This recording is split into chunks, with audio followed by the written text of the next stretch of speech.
Hi friends! Today's story is full of Christmas giggles. It's called Meatball's Adventurous Appetite, a pet cat's Christmas Eve.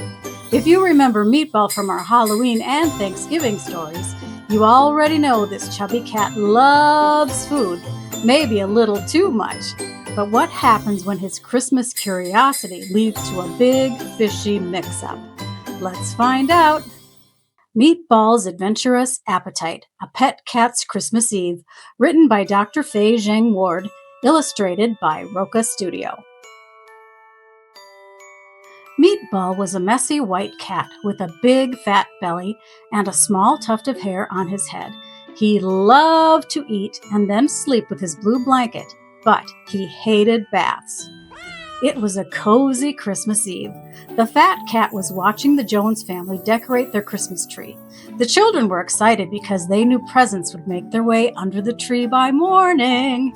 This year, Grandma and Grandpa Jones sent the children a special bird ornament that flaps its wings and tweets, and a light-up rabbit ornament that hops. The children giggled while putting them on the tree. Mrs. Jones brought the children even more colorful, shiny bells and ornaments to put on the tree. After some time, the children were finally done decorating. They stood next to the tree and admired how beautiful it looked. After decorating the tree, the always hungry children went to the kitchen to get cookies and hot chocolate with marshmallows to reward themselves.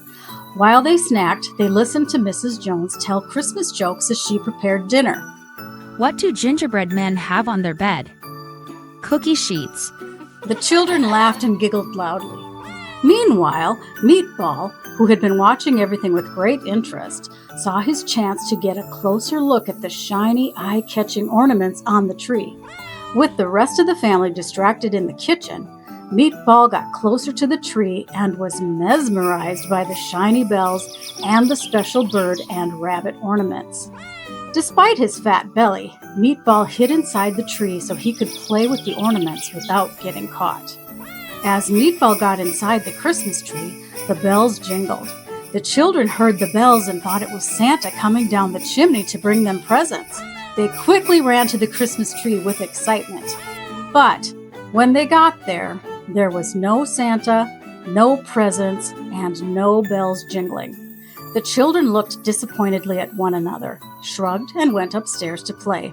Smelling the delicious dinner Mrs. Jones had prepared, and seeing no one around to scold him, Meatball made his way out of the tree to check out the food in the kitchen.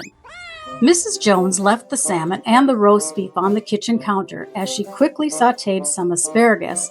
Like a ninja, Meatball made his way onto the kitchen counter next to the big piece of salmon. Mrs. Jones did not notice Meatball as she was distracted by the smell of fish on her clothes, so she went for a shower.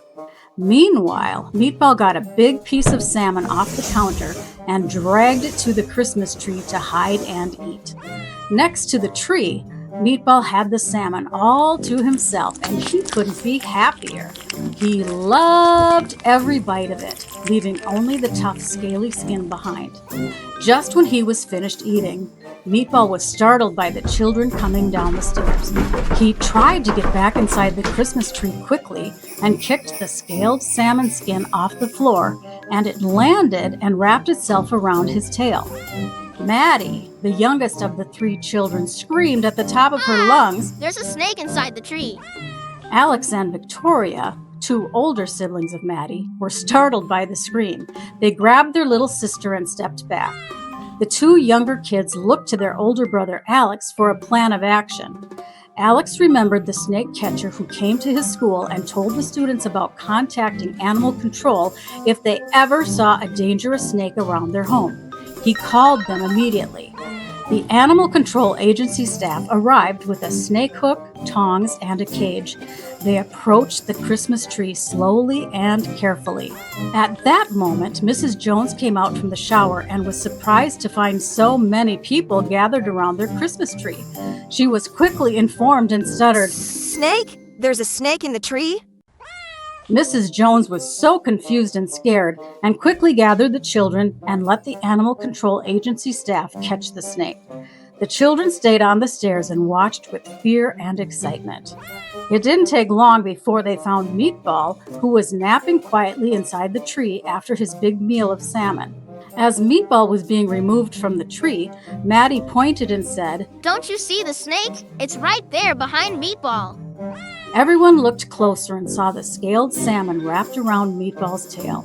It sure did look like a snake. Mrs. Jones gently removed the sticky salmon skin from Meatball's tail, and everyone laughed in relief. Suddenly, Mrs. Jones stopped laughing and quickly ran to the kitchen to check on the salmon she had made, and it was gone. She then looked at the salmon skin in her hand and knew exactly what had happened. After Animal Control Agency staff left, Mrs. Jones picked up the white cat and headed for the bathroom.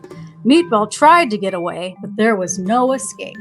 While bathing the fat cat, Mrs. Jones said, I really do need to keep my eyes on you, Meatball. I let my guard down briefly. You ate my fish and became a snake. Mrs. Jones couldn't help but laugh. She told him to behave, but Meatball didn't hear a single word she said, as he was too busy thinking how to escape. That night at the dinner table, the whole family talked and laughed about Meatball's adventures during the day.